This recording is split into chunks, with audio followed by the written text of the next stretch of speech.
Hello दोस्तों, welcome back to my YouTube channel. आज की वीडियो में हम पावर का क्वेश्चन सॉल्व करेंगे। ठीक है। अब इसमें ट्रिक ये रहेगा कि हमने इसको सॉल्व करना है लॉग एन कॉम्प्लेक्सिटी के साथ। ओ लॉग एन कॉम्प्लेक्सिटी के साथ इसको सॉल्व करना है इंस्टेड ऑफ ओ एन।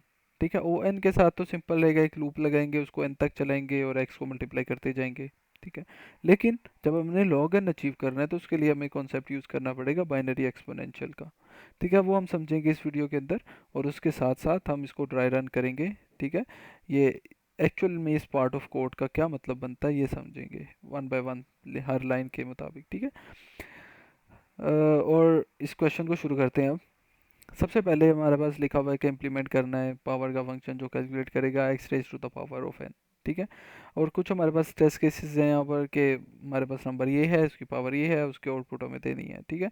अब कांस्टेंट ये है इसके अंदर कि नेगेटिव भी हो सकता है, पॉजिटिव भी हो सकता है, और उसके अलावा हमारे पास पावर भी नेगेटिव भी हो सकती है, पॉजिटिव भी हो सकती है। अब इस हम कोड को समझते हैं। हमारे पास यहाँ पर ड्राई रन भी हमने भी करना है। इसको जब ड्राई रन करेंगे हमें अच्छे से समझ आ जाएगी। अगर मैं एक छोटा सा ओवरव्यू लूँ, अभी ये बेस केसेस को मैंने कमेंट आउट कर दिया हुआ है, इसको हम बाद में समझेंगे कि इन बेस केसेस में क्या करना है, जब हमें क्वेश्चन की समझ आ जाएगी तब। ठीक है। अभी के लिए हम ये अभी अभी के लिए मैंने इसके अंदर बाइनरी के अंदर एन रखवा दिया। और ये लाइन ऑफ कोड क्या कर रहा है, हमारे पास नेगेटिव नंबर्स को डील कर रहा है। ठीक है। अगर तो हमारे पास पावर आ जाती है नेगेटिव में कोई भी, तो हमने उस पावर को पॉजिटिव में कन्वर्ट कर देना है और नंबर को हमने वन से डिवाइड कर देना है। अगर मैथ की टर्म्स में देखा जाए, ये मेरे पास ड्राई रन किया हुआ है मैंने इसको। अगर मैथ की टर्म्स में इसको देखा जाए कि अगर आपके पास कोई 100 की पावर 2 है, -2 है, मतलब नेगेटिव में आपके पास अगर कोई पावर, तो अगर आप इसको 1/100 की पावर 2 करें तो एक्सेप्टेबल है मैथ की टर्म्स के अंदर। ठीक है। मतलब आपने नेगेटिव में पावर कब ख़त्म करनी है अगर तो उसको आप 1/, आपको आपके पास जो भी नंबर उसका पावर है वो करना पड़ेगा। ठीक है। इस तरह से आप इस पावर को नेगेटिव से पॉजिटिव में चेंज कर सकते हैं। जब आपकी नेगेटिव से पॉजिटिव में चेंज हो जाएगी तो आपका डायरेक्टली लूप स्टार्ट हो जाएगा। ठीक है। अभी हमारे पास ये पार्ट थोड़ा समझने वाला है और उसके अलावा ये पार्ट समझने वाला है। अब आपने ये गौर करना है कि आपके पास अगर कोई बाइनरी नंबर है ना, अगर तो वो ऑड है तो उसकी मोस्ट राइट बिट हमेशा वन ही होगी। ठीक है। क्योंकि अगर 2 की पावर 1 है तो वो भी इवन है, 2 की पावर 2 है तो वो भी इवन है, 2 की पावर 3 है तो वो भी इवन है। लेकिन 2 की पावर अगर 0 है तो वो ही 1 बनता है, जिसका मतलब है ये 1 ऐड करना पड़ेगा आपको अगर कोई नंबर ऑड है आपका तो। ठीक है। अगर तो मैं गूगल से पूछता हूँ कि 11 की पावर मुझे बताओ, तो उसने मुझे बताया कि 1001, मतलब कि ऑड नंबर है, ये ऑड नंबर है तो मोस्ट राइट बिट इसकी 1 है। अगर मैं इसको बोलूँ कि 9 का बताओ मुझे, तो 9 पे भी मोस्ट राइट बिट हमारे पास 1 है। अगर मैं इसको बोलूँ कि हमारे पास 13 का बताओ, 13 का क्या सिनेरियो है, हमारे पास 13 पे भी मोस्ट राइट बिट 1 है। 27 का बताओ, 27 का क्या सीन है, 27 पे भी मोस्ट राइट बिट 1 ही है। अगर तो मैं इसको पूछूँ 22 का बताओ, 22 पे मोस्ट राइट बिट 1 नहीं होगी, हमेशा 0 ही होगा। क्यों? क्योंकि मोस्ट राइट बिट हमेशा 1 को डिनोट करने के लिए हमारे पास बनती है। अगर तो इसको थोड़ा सा और आसानी से समझाऊं, तो आपने कभी कन्वर्ट किया होगा अगर तो डेसिमल से बाइनरी नंबर में, तो या फिर बाइनरी नंबर से डेसिमल नंबर में, तो आपको पास ये कॉन्सेप्ट होगा कि 2 की पावर 2, 2 की पावर 1 और 2 की पावर 0। अब इसका क्या मतलब बनता है, ये 4 बनता है हमारे पास, ये 2 बनता है हमारे पास, और ये 1 बनता है। मतलब कि ये एक नंबर जो सा बन रहा है, ये मोस्ट इंपॉर्टेंट चीज़ है कोई ऑड नंबर ऐड करने के लिए। ठीक है। कोई ऑड नंबर बनाने के लिए मोस्ट राइट बिट पे आपके पास 1 होना चाहिए। बाकी किसी नंबर में कोई ताकत नहीं है जो कि मोस्ट आपका कोई नंबर को ऑड में कन्वर्ट कर सके। ऑड में कन्वर्ट अगर करना है तो मोस्ट राइट बिट आपको 1 करनी ही पड़ेगी। ठीक है। ये इसका कुछ कॉन्सेप्ट है। अगर इसको और अच्छे से समझ सकते हैं हम यहाँ पर, अगर आगे जैसे जैसे हम ड्राई रन करेंगे इसको। ठीक है। अब ये लाइन ऑफ कोड क्या कर रहा है, मोस्ट राइट बिट चेक कर रहा है कि मोस्ट राइट बिट पे 1 है कि नहीं, मतलब कि ऑर्डर नंबर है कि नहीं ये हमारा नंबर। अगर तो ऑर्डर नंबर है तो हम क्या कर रहे हैं, हमारे पास जो भी हमने यहाँ पर स्क्वायर ले लेके अपनी अपना नंबर बनाया हुआ है, वो हम अपने एक्चुअल आंसर के साथ मल्टीप्लाई कर देते हैं। मतलब कि आपने नोट किया होगा कि आपके पास ये कॉन्सेप्ट होगा कि 2 की पावर अगर तो आपने कन्वर्ट की हुई है बाइनरी से डेसिमल या डेसिमल से बाइनरी, तो आपको ये कॉन्सेप्ट लेना पड़ेगा सबसे पहले। 2 की पावर 2, 2 की पावर 1 और 2 की पावर 0। ठीक है। अगर तो मैं इसको इस तरह से लेके चलूँ 4। ठीक है। और आगे है ये 2 और ये है 1। ठीक है। अगर हमने इसको 5 हमें अगर फॉर एग्जांपल हमें 5 नंबर दे दिया गया है तो उसका बाइनरी नंबर क्या होगा, ये 1 हो जाएगा, ठीक है, ये 0 हो जाएगा और ये 1 हो जाएगा। अब हमारा इस प्रॉब्लम को हम कैसे सॉल्व कर रहे हैं, हम क्या करते हैं, इस बिट को पहले देखते हैं कि बिट 1 है, ठीक है 1 है, ठीक है, इस बिट को हमने कंज्यूम कर लिया। जैसे ही हमने इसको कंज्यूम कर लिया, हमारे पास आंसर का वेरिएबल बना हुआ है यहाँ पर, ठीक है। हमने इसको कंज्यूम कैसे किया, 1 है, और जो भी हमारे पास एक्स की वैल्यू है उसको हमने मल्टीप्लाई कर देना है, ठीक है।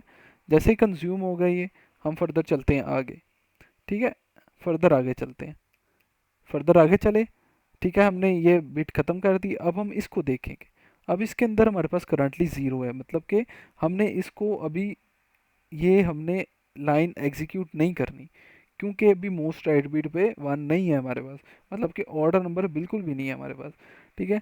अभी हमने आंसर को मल्टीप्लाई कर नहीं कर सकते अपनी एक्स की वैल्यू के साथ, लेकिन हम क्या करेंगे, अपनी पावर को मिस नहीं करेंगे, अपनी पावर इंक्रीज कर देंगे। जैसे आप यहाँ पर देख रहे हैं, ये मिस नहीं हो रही, ये हमेशा इंक्रीज हो रही है, 2 और ये 4, ठीक है, ये हमेशा इंक्रीज होती रहेगी। लेकिन जैसे ही हमारे पास कहीं पे हम एक तरह की ये बाइनरी नंबर को ट्रैक कर रहे हैं यहाँ पर, जैसे ही जिस एक पॉइंट के ऊपर हमारे पास 1 आ जाएगा, हम क्या करेंगे, उस 1 को कंज्यूम कर लेंगे। अभी हमारे पास यहाँ पे 0 है, जिसका मतलब हम आंसर को मल्टीप्लाई नहीं कर रहे, ठीक है। हम वापस चलते हैं, ठीक है, अभी हमने दोबारा देखा मोस्ट राइट बिट फिर से 1 थी, ठीक है। मोस्ट राइट बिट अगर 1 थी तो हमने हमारे पास जो भी आंसर था उसको हमने एक्स से मल्टीप्लाई कर देना है, ठीक है। हमारे पास एक्स नंबर पे फॉर एग्जांपल 2 था, एक्स नंबर क्या है हमारे पास, जिसकी भी हम पावर फाइंड कर रहे हैं, ये वाला एक्स नंबर, एक्स को हमने मल्टीप्लाई कर देना अपने आंसर के साथ, ठीक है। अब ये एक्स जोन सा है वो ऑटोमेटिकली हमारा मल्टीप्लाई हो रहा है, ठीक है, एक्स नंबर यहाँ पे ऑटोमेटिकली मल्टीप्लाई हो रहा है। अगर यहाँ पर आप गौर करें, इसको समझ लें, एक्स है हमारा, ऑटोमेटिकली मल्टीप्लाई हो रहा है। अब यहाँ पर 4 था एक्स, ठीक है, इसको जब मैंने आंसर के साथ मल्टीप्लाई किया, आंसर हमारा फॉर एग्जांपल इस पॉइंट के ऊपर था 1 मल्टीप्लाई बाय 1, सॉरी, एक्स हमारा इस पॉइंट के ऊपर जो भी था उसको हमने मल्टीप्लाई किया 1 के साथ, जो भी नंबर होगा उसको मल्टीप्लाई कर देंगे 4 के साथ। इसको अब ड्राई रन करने की कोशिश करते हैं ताकि अच्छे से समझ आए। अब ये जो सी बिट्स खाने वाला सीन है, मतलब कि बिट्स कम करने वाला सीन है, वो ये लाइन कर रही है, मतलब मोस्ट राइट बिट उड़ाने वाला काम ये लाइन कर रही है हमारे पास। इसको अब अगर ड्राई रन करें हम, तो इसको अच्छे से समझ सकते हैं। हमारे पास क्वेश्चन ये है कि हमारे पास एक्स की वैल्यू 3 है, एन की 13 है, और हमारे पास आंसर हमने 1 से इनिशियलाइज करवाया हुआ है, बाइनरी को 13 से करवाया हुआ है, मतलब इसी एन से करवाया हुआ है। अगर यहाँ पर देखें, बाइनरी को हमने करवाया हुआ है इसी एन के साथ, ठीक है। इसको मैं जूम इन कर लेता हूँ थोड़ा सा ताकि अच्छे से समझ सकें, ठीक है। अब ये देखें, हमारे पास n की वैल्यू 13 है, x की 3 है, हमने 3 की power 13, 3 raise to the power of 13 को फाइंड करना है। आंसर को हमने 1 से इनिशियलाइज करवाया हुआ है, आंसर को हमने 1 से इनिशियलाइज करवाया हुआ है यहाँ पे, ठीक है, ये देख रहे हैं। और इसी तरह से हमने बाइनरी को 13 से करवाया हुआ है यहाँ पर, मतलब जो भी n की वैल्यू होगी वो बाइनरी की वैल्यू भी होगी, ठीक है। फर्दर चलते हैं आगे, आगे अब चलते हैं हम। अगर तो हमारे पास n नेगेटिव में आ गया, तो हम क्या करेंगे, सिंपली हमने x को 1/x कर देना है, जो भी हमारे पास नंबर है उसको हमने 1/x कर देना है, ठीक है। और जो भी आपका बाइनरी नंबर है उसको अपने पॉजिटिव में कन्वर्ट कर देना है, मतलब जो भी n की वैल्यू अगर नेगेटिव में है उसको पॉजिटिव में कन्वर्ट करें, और जो भी आपका x है उसको 1/x कर दें, ठीक है। अब यहाँ पर आप देखेंगे कि बाइनरी फॉर्म की पावर, मतलब पावर आपकी ग्रेटर देन 0 है कि नहीं है, मतलब कि आपका कोई बाइनरी नंबर एग्जिस्ट करता है कि नहीं करता है, आम अल्फाज में अगर मैं इसको बताऊं तो। क्योंकि ये चीज़ हमारा क्या कर रही है, ये हमारी ये चेक कर रही है राइट मोस्ट बिट हमारी 1 है कि नहीं, मतलब ऑड नंबर है कि नहीं। ये हमारी क्या कर रही है, हमारी राइट बिट को उड़ा रही है, ठीक है। और ये हमारी क्या कर रही है, पावर को इंक्रीज करती जा रही है। और यहाँ पर क्या हो रहा है, हमारा जो भी आंसर है उसको हम पावर से मल्टीप्लाई करते जा रहे हैं, ठीक है। पावर को मतलब अब हमारा नंबर जो भी है इंक्रीज करता जा रहा है, और ये हम आंसर के साथ मल्टीप्लाई करवाते जा रहे हैं। फर्दर इसको ड्राई रन की तरफ चलते हैं, यहाँ पर देखते हैं, ये हमारे पास बाइनरी फॉर्म है, इस वक्त ये बाइनरी फॉर्म थी, इस वक्त बाइनरी फॉर्म की जो भी वैल्यू है वो ये है, ठीक है। बेस वैल्यू इस वक्त जो भी है वो 3 है, आंसर जो भी है उसके अंदर 3 है इनिशियली, ठीक है। और जो बाइनरी एक्सपोनेंशियल बन रहा है, मतलब ये 13 जो भी और नंबर है इसके राइट मोस्ट बिट पे भी 1 ही है, आप देख सकते हैं, ठीक है। ये हम इसको ऐसे ही रखते हैं, और यहाँ पर जो भी ऑपरेशन परफॉर्म करवाना है वो हम यहाँ पर आ जाते हैं। अभी सीन ये है, क्योंकि अभी मोस्ट राइट बिट पे 1 है, मतलब ऑड नंबर है। यहाँ पर हमने चेक किया मोस्ट राइट बिट पे 1 है, ऑड नंबर है, ठीक है। हमने यह किया, आंसर को मल्टीप्लाई कर दिया 3 के साथ, ठीक है, आंसर को हमने मल्टीप्लाई जब 3 के साथ किया, क्योंकि आंसर की वैल्यू तो इस वक्त इनिशियली 1 थी, इनिशियली 1 थी आंसर की वैल्यू। ठीक है, उसको जब हमने मल्टीप्लाई किया, 1 को मल्टीप्लाई किया x के साथ, तो 3 बन गया। ठीक है, ठीक है, 3 बन गया यहाँ पर। नेक्स्ट चलते हैं नेक्स्ट आइट्रेशन के ऊपर। अब यहाँ पर जब 3 बना तो हम नीचे आते हैं, हमने पावर रोकनी नहीं, पावर कंटिन्यूसली इंक्रीज करती जाएगी। ठीक है, अब आए फर्दर, 3 था हमारा, 9 हो गया यहाँ पर नेक्स्ट पार्ट के ऊपर। आंसर हमारा अभी B3 है, क्योंकि राइट मोस्ट बिट हमारी 0 है, राइट मोस्ट बिट एक्टिव नहीं है, तो ये पार्ट हमने नहीं एग्जीक्यूट करना। ठीक है, फर्दर आगे चलते हैं, इसको और इंक्रीज कर दिया हमने, हमने राइट बिट को फिर उड़ा दिया। ठीक है, यहाँ पर आप देख सकते हैं राइट बिट उड़ाई तो हमारे पास ये आ गया, इसको हमने फर्दर फिर उड़ा देना, इस राइट बिट को भी उड़ा दिया, हमारे पास क्या बचा 1 1। ठीक है, अगर हम यहाँ पर आए, हमने 9 को फर्दर इसका स्क्वायर ले लिया। ठीक है, ये हमारे पास 81 आ गया यहाँ पर। अब हमने जब चेक किया तो यहाँ पर 1 था, मतलब कि मोस्ट राइट बिट पे 1 था हमारे पास। जब 1 था तो यहाँ पर आए, यहाँ पर आगे हम देख रहे हैं 1 था इसके पास, हाँ बिल्कुल था। अभी हमने क्या करना है, जो भी आंसर की वैल्यू है करंटली, उसको x के साथ मल्टीप्लाई कर देना। इस पॉइंट के ऊपर आंसर की वैल्यू थी 3 और x की वैल्यू थी 81, क्योंकि लास्ट टाइम तो आंसर की वैल्यू चेंज नहीं हुई थी, बट x तो हमारा कंटिन्यूसली इंक्रीज कर रहा है। ठीक है, अब हमने क्या किया, इस 81 को मल्टीप्लाई कर दिया इस आंसर की वैल्यू के साथ, हमारे पास आउटपुट में आंसर की वैल्यू आ गई 283, और इस राइट बिट को उड़ा दिया हमने। ठीक है, जब हमने इस राइट बिट को उड़ा दिया तो हमारे पास राइट बिट पे बचा 1। ठीक है, अब राइट बिट पे बचा 1, हम चलते हैं आगे। ठीक है, और जब इसका एक्सपोनेंशियल, इसका मतलब फर्दर स्क्वायर तो हमने ले लिया, 81 को जब हमने मल्टीप्लाई किया, ये चीज़ इम्प्लीमेंट करने के बाद, ये चीज़ इम्प्लीमेंट करने के बाद हम नीचे जब आए तो हमने इसका स्क्वायर ले लिया। ठीक है, अब इसका स्क्वायर लिया तो हमारे पास वैल्यू क्या बन गई, 6561। ठीक है, अब हमारे पास ये वैल्यू बन गई, हमने इसका स्क्वायर लिया तो हमारे पास ये वैल्यू बन गई। अब हमने क्या किया, हमने राइट मोस्ट बिट को भी फिर उड़ा दिया। ठीक है, हमने राइट मोस्ट बिट को उड़ा दिया। ठीक है, हमारे पास 1 बचा। अब हमने क्या करना है, जब नेक्स्ट लूप चेक कर रहे होंगे, हम दोबारा चेक करेंगे कि ऑर्डर नंबर है कि नहीं। वापिस आए, चेक किया, राइट मोस्ट बिट पे फिर 1 पड़ा था। अब हमारे पास जो भी वैल्यू आई हुई है, ये एक्स का स्क्वायर लेने के बाद उसको हमने मल्टीप्लाई कर दिया आंसर के साथ। ठीक है, जब आंसर के साथ मल्टीप्लाई किया हमारे पास ये आंसर आ गया। ठीक है, इस तरह से हमारे पास आंसर आ गया। जब हमने राइट बिट मोस्ट बिट को फिर उड़ा दिया जब हमने इसको, तो यहाँ पर बच गया 0। अब 0 बच गया तो ये लूप जो सा है हमारा ऑटोमेटिकली ब्रेक कर जाएगा, क्योंकि कंडीशन लगी हुई है बाइनरी फॉर्म हमेशा ग्रेटर देन 0 होना चाहिए, मतलब उसके अंदर कोई ना कोई 1 होना ही चाहिए।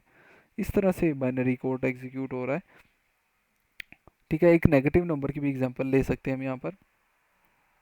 अगर मैं यहाँ पर आऊँ, हमारे पास पावर है -5, एक्स की वैल्यू है 2, आंसर 1 से इनिशियलाइज करवाया, बाइनरी 5 को हमने, -5 थी क्योंकि इसको बाइनरी फॉर्म को 5 कर दिया हमने, कैसे, या नेगेटिव के साथ मल्टीप्लाई करवा के, और एक्स को हमने चेंज कर दिया 1/x करके। अब जब एक्स की वैल्यू हम देखेंगे तो एक्स की वैल्यू हमारे पास चेंज हो जानी चाहिए। ठीक है, एक्स की वैल्यू हमारे पास 0.5 आ गई हुई है। ठीक है, 0.5 आ गई यहाँ पर, और एन की वैल्यू क्या है हमारे पास 5, क्योंकि नेगेटिव से हमने पॉजिटिव में चेंज किया, लेकिन हमने स्टोर करवाया हुआ है बाइनरी फॉर्म के अंदर। अब इसको अगर हम एग्जीक्यूट करना स्टार्ट करें तो हमारे पास 5 था। ठीक है, हम राइट मोस्ट बिट पे 1 पड़ा हुआ है, ऑड है, पता है। ठीक है, उसके अलावा हमारे पास बेस में एक्स पे 0.5 पड़ा हुआ है। हम सबसे पहले चेक करेंगे आंसर को। ठीक है, ऑड नंबर है, मतलब करंटली जो भी हम बिट ट्रैक कर रहे हैं वो 1 है। ठीक है, अगर हम इसको पैटर्न वाइज देखें तो ये कुछ इस तरह से भी बन रहा है ना, कि सबसे पहले ये बिट चेक करो, फिर ये बिट चेक करो, फिर ये बिट चेक करो, फिर ये बिट चेक करो, और जहाँ जहाँ पर 1 आ रहा है, जहाँ जहाँ पे 1 आ रहा है उसको मल्टीप्लाई करते जाओ उसकी जो भी करंटली पावर चल रही है उससे। अगर आम अल्फाज में इसको बोलें तो इस तरह से काम चल रहा है। ठीक है, अभी हम यहाँ पर थे, अभी हमने क्या किया, इसको ऐसे कर लेते हैं। अभी मैंने ये किया कि, ठीक है, अभी मैंने इस तरह से किया। ठीक है, इस तरह से मैंने किया कि हमारे पास इस वक्त बाइनरी का नंबर ऑड है, ठीक है, ऑड है, एक्स की वैल्यू 0.5 है, आंसर 0.5 है और 101 है। अब जब राइट मोस्ट बिट पे 1 है तो ये कंडीशन ट्रू हो जाएगी। जब ये कंडीशन ट्रू हो जाएगी 1 मल्टीप्लाई बाय 0.5 होगा तो 0.5 आ जाएगा हमारे पास, ठीक है। फर्दर ये लाइन एग्जीक्यूट की, जब 0.5 की पावर 0.5 से ली गई तो 0.25 आ गई हमारे पास, ठीक है। फर्दर आगे चलते हैं हम, और इसको हमने राइट मोस्ट बिट को उड़ा दिया, इस बिट को उड़ा दिया।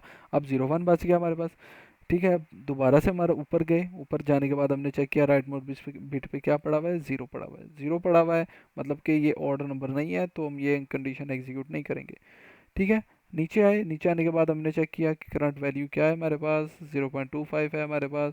अब 0.25 को मल्टीप्लाई किया 0.25 के साथ, हमारे पास क्या बचा, 0.0625, ठीक है। अब 0625 बचा, हमने राइट मोस्ट बिट को फिर उड़ा दिया, हमारे पास क्या बचा, 1 राइट मोस्ट बिट को उड़ाने के बाद, ठीक है। फिर ऊपर गए हम, ऊपर जाने के बाद हमने चेक किया हमारे पास ऑड नंबर है कि नहीं, मतलब राइट मोस्ट बिट के ऊपर 1 पड़ा हुआ है कि नहीं। राइट मोस्ट बिट के ऊपर 1 पड़ा हुआ था हमारा, ठीक है। हमने चेक किया, चेक करने के बाद हमने आंसर को मल्टीप्लाई कर दिया एक्स के साथ, ठीक है। ये जो भी हमारे पास आंसर था उसको हमने एक्स की वैल्यू के साथ मल्टीप्लाई कर दिया। अब हमारे पास जो आउटपुट आ गई वो ये आ गई, ठीक है। अब हमने राइट मोस्ट बिट को फिर उड़ा दिया, जब राइट मोस्ट बिट को उड़ाया तो हमारे पास क्या बचा, ज़ीरो, ठीक है। अब मतलब ज़ीरो बचा तो हम चेक करेंगे, कंडीशन ब्रेक हो गई तो हमारे पास आंसर में 0.03125 ही आ जाएगा। तो इस तरह से ही हम बाइनरी एक्सपोनेंशियल को यहाँ पर इम्प्लीमेंट कर रहे हैं, और ये हमारे सारे बेस केसेस हैं। इस बेस केसेस को अगर मैं कमेंट करूँ तो यहाँ पर आप देख सकते हैं, अगर n की वैल्यू ज़ीरो है तो 1.0 ही रिटर्न हो जाए, ठीक है। अगर x की वैल्यू ज़ीरो है, मतलब अगर किसी भी चीज़ की पावर अगर ज़ीरो है तो 1 ही आता है। अगर x की वैल्यू ज़ीरो है तो उसकी पावर तो हमेशा ज़ीरो ही आएगी, ज़ीरो की पावर जो भी हो ज़ीरो ही होती है। अगर x की वैल्यू 1 है तो 1 की पावर भी जो भी हो 1 ही होती है। इसी तरह से अगर x की पावर -1 है और जो n की वैल्यू है वो इवन है, अगर तो इवन है और -1 है तो 1 रिटर्न कर दो। इसी तरह से अगर तो x -1 है और ये इवन नहीं है, मतलब ऑड है, तो -1 रिटर्न कर दो, ठीक है, ये वाली चीज़। ठीक है, इस तरह से हम इसके बेस केसेस इंप्लीमेंट करें और अगर इसको सबमिट करवाएं तो एक्सेप्ट हो जाएगा। तो ये आज का सोल्यूशन था, जो ड्राई रन था। थैंक यू वीडियो देखने के लिए।